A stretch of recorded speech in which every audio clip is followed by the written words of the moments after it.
Knox County students. My name is Christy Richards and I teach 6th grade at Holston Middle School. Today's lesson is based on week 4 of the summer learning series for 6th grade. If you don't have this assignment, it can be found by visiting the KCS website at knoxschools.org. Click the See All Resources button. Please be sure to complete the entire task before continuing the video. As I said, if you haven't completed the KCS at Home Summer Edition Task 4 for grade 6, please stop now and return to the video once you've finished your work so we can go over it together. All right, if the video is hard to understand, you have several options of things that you can do. First of all, you can turn on your closed captions, including your snap to read if available. You can adjust the video playback speed to slow down the video. You might consider watching short clips, taking a break, pausing, listen, watch again.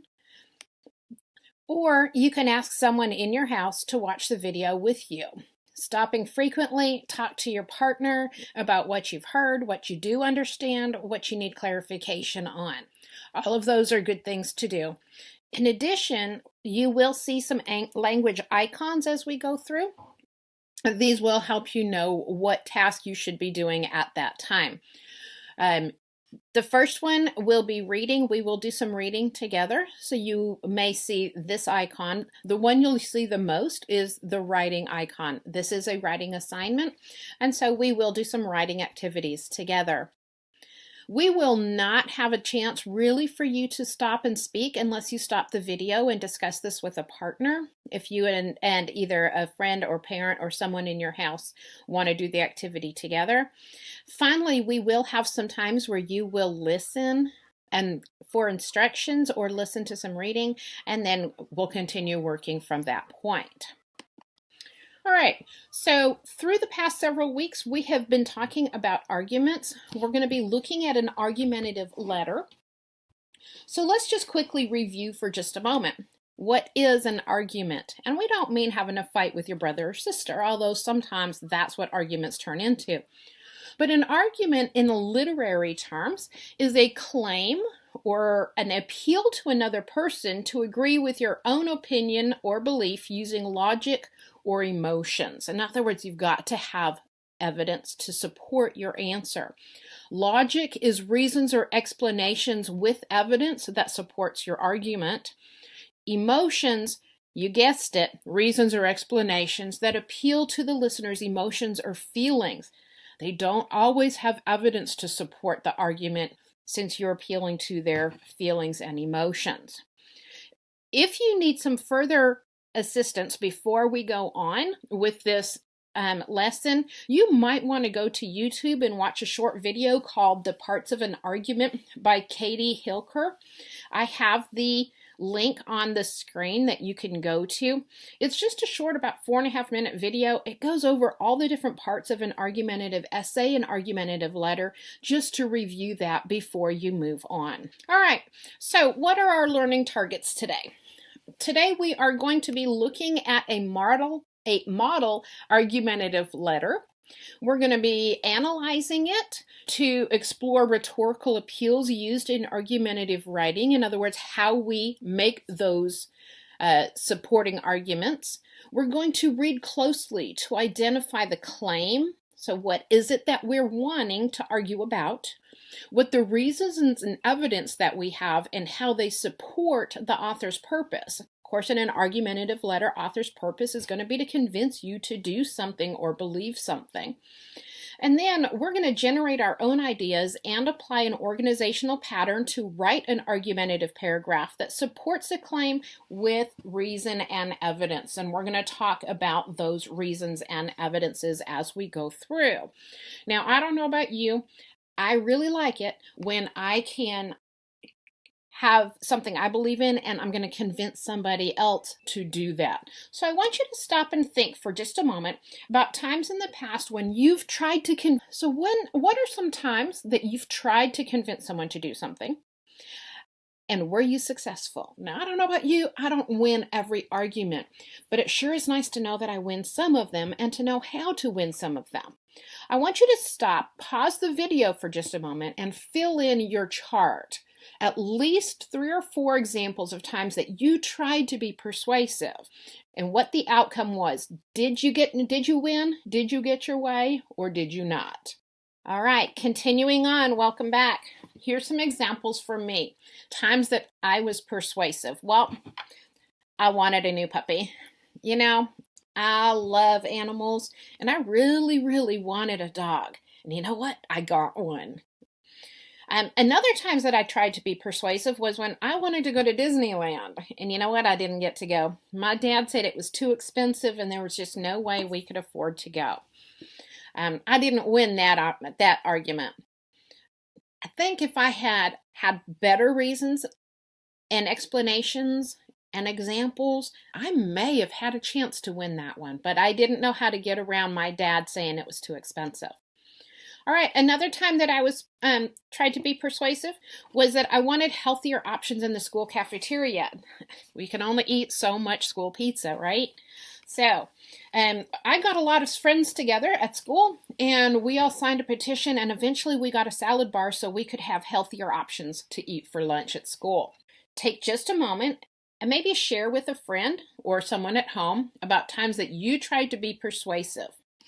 All right, so let's take a look, and we're going to think and write for each successful outcome. So the times you did win your argument, that you were persuasive, write down the reasons you gave that persuaded the other person. List 4 or 5 reasons, okay, for each example. So I want you to pause the video and list your reasons and identify if they were based on logic. So was it facts that had support, or was it emotions? Were you appealing to their sense of feelings about something? Stop the video for just a moment and see if you can come up with those. Welcome back. So if we have listed our reasons and identified if they were logic or emotion, let's take an example here of my puppy dog. All right, I wanted a new puppy, but your parents have been saying no because dogs are so much work. You want to change their minds. So how are you going to do that? That's where your reasons and explanations come in. So your claim is that your parents should get you a new puppy. That's the argument, the claim that you're making. The argument that you're making is that your parents should get you that new puppy that you want. But why? You have to give them reasons. It's not enough just to say, I want one, and expect them to do it. So you have to give them some really good reasons and explanations to support your claim. So I asked you to list some reasons and explanations for sometimes you were persuasive. So here are some reasons and explanations of when I was. So let's talk just a moment about the difference between logic and emotion. Logic are reasons or explanations that have evidence to support your argument. You can find websites, you can find articles, you might use examples, real life examples. So you're going to look for evidence that supports your argument, because you don't want to just have an opinion. It's not just about opinions. It's about more than opinions, because now you're going to create an argument with evidence. All right. So logic is one way you can. The other way that you can provide support for your argument is by appealing to their emotions or their feelings about it. You're not always going to have evidence. This is where you're going to go after their emotions. All right, so let's take a look at the difference between these. So here we go. Our claim is that our parents should get us a new puppy. So we're going to say the local animal shelter is full and they're having a rescue event on Saturday, including free adoptions and obedience training classes. Do you think that's logic or is that emotion? Well, honestly, that one is logic. This is evidence, okay?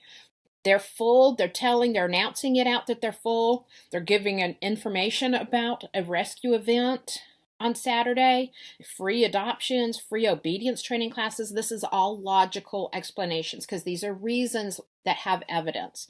Okay, according to the article, now we're citing evidence, guys. Citing evidence is logic. All right, raising a responsible teen. That article says that having a dog teaches responsibility and prepares teens for making good decisions as young adults. Well, that's what we all want to do, right? So that's logic. All right, so the next one is that you would make a responsibility chart that would help you remember to take care of the dog, such as feeding it and walking it daily in the park. This is an example of something that you can do as well. Examples are logic because they're showing evidence. This is support. You're saying this is an example of something that I can do to show my responsibility. So examples are examples of logic. All right. Okay, you're lonely and a puppy would be a good playmate. Now what are you doing? You're appealing to their emotions on this one. All right. And my final piece of support that I wrote down was that learning to take care of a dog would help me be a better parent to your parents' future grandchildren. Now you're appealing right there to their emotions again. They want you to grow up to be a great adult. They want you to, all right, so we're appealing to their emotions. So let's take a look and go back to our summer learning task packet that we have. And as we read, we're going to read the article that is included in that packet. I want you to pause after each paragraph to think about what the new arguments are or what new information has been added and highlight that. If you don't have a highlighter, you can annotate this in the text. You can mark it somehow, but highlight any new arguments or new information that you find and circle unknown words and phrases. And then we're going to try to determine the meaning of the words either using context clues, word parts, look them up in a dictionary. You're going to see my annotations as we read together. Your annotations may be different than mine, and that is perfectly fine because you may have found information that you found interesting or new that was different than what I had. You may have different words that you were unfamiliar with, and that's perfectly fine. So don't be surprised if your annotations are different from mine. But we're going to go ahead and read together. So we're going to read, listen, and read along with me. Dear legislator, we live in the 21st century and see technology all around us. Americans have access to the internet almost everywhere, at home, on cell phones, and even at school. For some students, school is the only access they have to the internet. The web also provides many more learning opportunities and prepares us students for high school and the real world. Internet access for students in school libraries is crucial for our success. Students need school access to the internet because computers and the price for internet service can sometimes be too costly for a family. Internet service providers such as Quest charge an average of $50 a month. Many times, teachers assign projects that students need access to computers to complete. Internet access in the school library is sometimes the only option for numerous pupils. If that only option is taken away, innocent students will be penalized for not being able to fulfill a school project. When we get to high school, we will be getting prepared for the real world that is coming to us sooner than we think. In the technology-filled society that we are about to embark on, we will have to know many skills on how to best utilize a computer and the internet. My cousin is a good example of someone who's utilizing the technology skills he learned as a teenager. He is in college and takes courses online. Taking online courses allows him to have a job and go to college at the same time. He says he spends close to 10 hours a week studying, mostly at night after his job. Knowing how to use the internet is helping build a successful future. Students spend most of their time in school around adults that are here to teach them life skills. I believe that we can learn the most in preparation for the real world in school. In conclusion, the best solution is to continue allowing school libraries to provide internet access for students. For many, that provides the only access they have. It not only provides gateways for better learning experiences, but also readies us for the big journey that is ahead of us once we leave the comfort of middle and high school. Can you even imagine what kind of struggles would come our way if state legislators choose to terminate school internet access? Sincerely, a concerned student. Okay, so that is the article that we are our reading or the letter that was written as an argument. So we're going to go through, we're going to look first at our words that we circled, our unfamiliar words. And if you circled additional ones, that is fine. You can look those up. You can use your context clues, or you can look those up in a dictionary to determine their meaning. But I do want to go back a couple of slides, and we have here the word penalized. We're going to look, and we're going to see here that with penalized, I noticed for my context clues the word innocent. Innocent people are not doing something. If somebody innocent gets in trouble for not being able to do something, that leads me to think that a penalty is a bad thing. And maybe a penalty is going to be like being punished. And so I came up with penalized equals punished. Let's try that in the sentence. If that only option is taken away, innocent students will be punished for not being able to fulfill a school project. That makes sense to me. On my next paragraph, we circled the word embark. So I can look here and I say, when I get to high school, we'll be getting prepared for the real world that's coming to us sooner than we think. So it's something that's coming toward us that we have to embark on. Well, I know that to embark means to start. And then my last word that I circled was gateways. For many, that provides the only access they have. It not only provides gateways for better learning experience, but also readies us for the big journey ahead of us. Well, I can look at this and I see the word gate. And the word gate to me is something that opens. So a gateway could be an opening or an opportunity. Okay, so the internet provides the only access they have. It not only provides opportunities or openings for better learning experiences, but readies us for the big journey ahead. That makes really good sense. That helps me understand when we use our context clues, it helps us understand what the reading is all about. You were next asked to answer some questions about the text. So the first question that was there was, what is the author's main argument? Identify details from paragraphs 1 and 2 that helped you determine that main idea. And as I was highlighting, I started highlighting things that I said was new information or that I thought was important. For some students, school's the only access they have to the internet. Internet access for students is crucial for our success. Other things I highlighted was it can be expensive, it's pricey, and that access in the school library is the only option. So I think if I'm going through and I'm going to answer this question, the author's main argument is that we need the internet access. All right, so the author says that access to the internet in high school is crucial. Crucial. Very important. In the first paragraph, the author said that it's important because it helps prepare them for the real world. In the second paragraph, the author explained that libraries are the only means of internet access for many kids.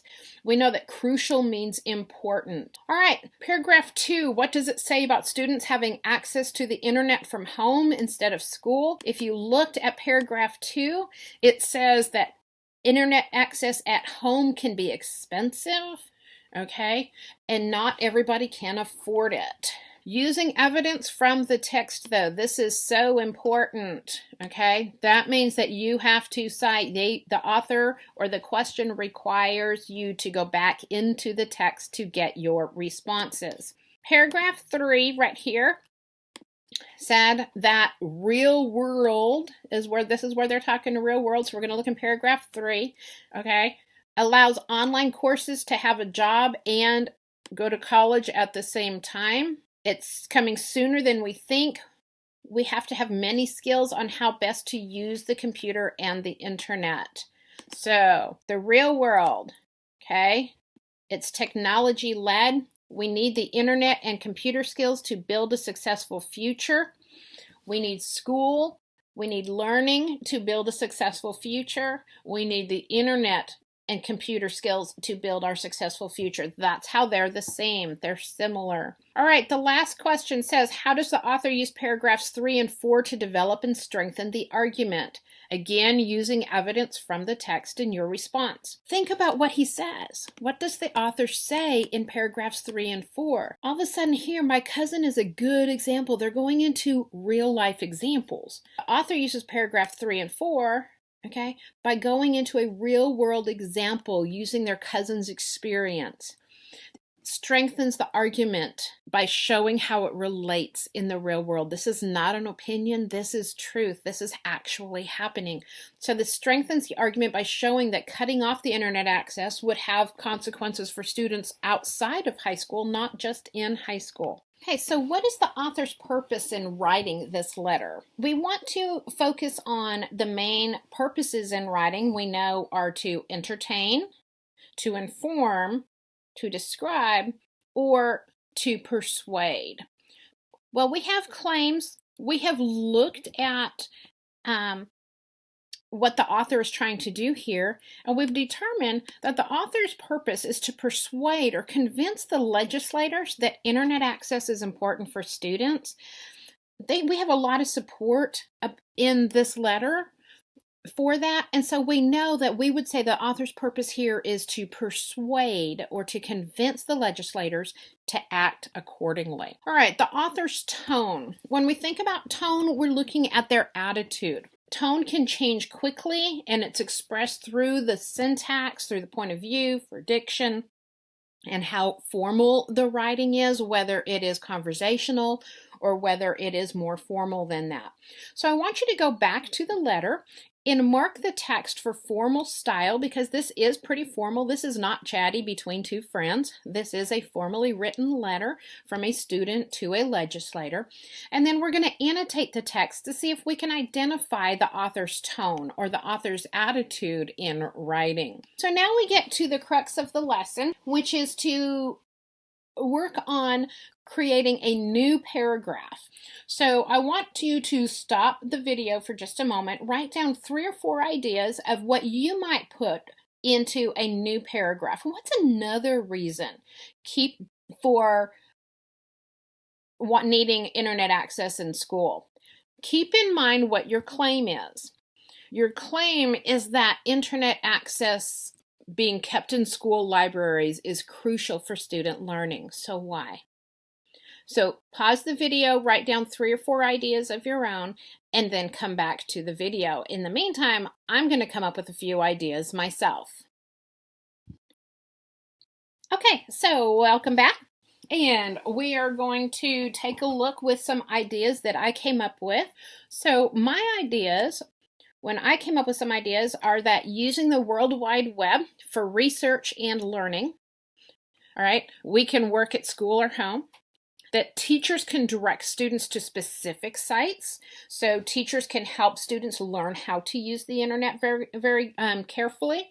And it's interactive so that students can review or practice independently, so they can work on their own as well as at school, and they can do practice at home. All right, so if we're going to outline, in order to write a new paragraph, things that we have to remember, we have to have a topic sentence. We have to tell our reader what the paragraph is going to be about, all right? It does have to, again, directly relate to that claim, all right, which is our thesis statement. That was in the very beginning paragraph. We want to make sure we're using transition words to move our paragraph along. We have to provide our support. That's our reasons and evidences, okay? Using our logic, using our emotions somehow.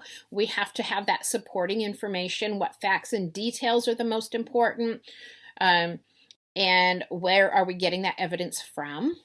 And then some sort of a reflective commentary, a concluding sentence for the paragraph. We need to make sure that we are using that as well. All right, so our claim that we made was that internet access for students in school libraries is crucial for our success. So now we need to write a topic sentence. I want to focus in on the World Wide Web. So using some of those brainstorming ideas that I had, I came up with this for a topic sentence. that since the World Wide Web is a widely used form of communication and research, it provides many more practical opportunities for learning.